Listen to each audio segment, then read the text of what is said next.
Bonjour à tous et bienvenue dans cette nouvelle vidéo, toujours sur la mythologie grecque. Aujourd'hui on s'intéresse à Narcisse. Il atteindra un âge avancé s'il ne se connaît pas, a prédit Tirésias. Tirésias, je vous rappelle, c'est un devin dont on a parlé dans les précédentes vidéos. Soupirant et soupirante lui font des déclarations enflammées. Nymphes l'entourent, se pâment d'amour pour lui, mais devenu un jeune homme d'une grande beauté, il les ignore, il les méprise. Seule la chasse l'intéresse. Écho le suit comme son ombre, l'observe sans l'aborder. La nymphe ne peut en effet pas parler. Accusée de l'avoir retenu par ses bavardages pendant que Zeus folâtrait avec les nymphes, Héra l'a privée de sa voix. Elle est condamnée à ne parler que pour répéter les derniers mots qu'elle a entendus. Un jour, Narcisse, pistant à serre, appelle ses amis dans les bois. « N'y a-t-il personne auprès de moi ?»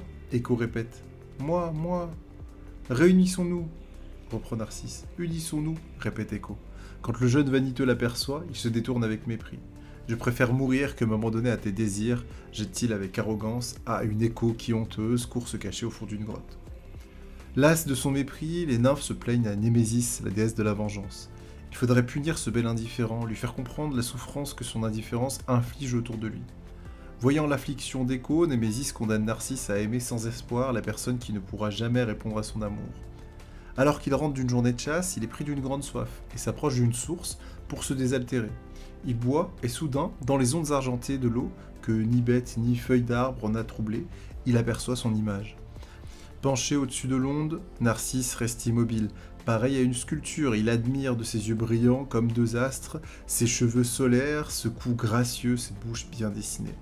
Il admire ces mêmes traits qui le font admirer des autres et éprouve les sentiments qu'il inspire.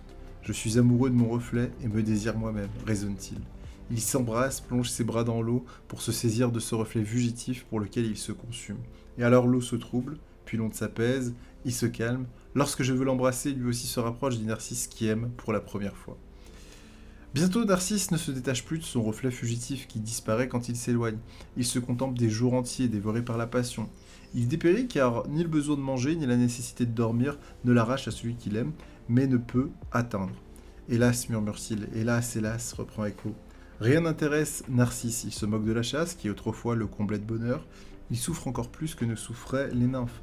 Narcisse finit par s'affaiblir, il perd peu à peu de sa beauté, il pose sa tête au bord de l'eau, mortel, vainement aimé, adieu, et il se laisse mourir dans la fleur de l'âge.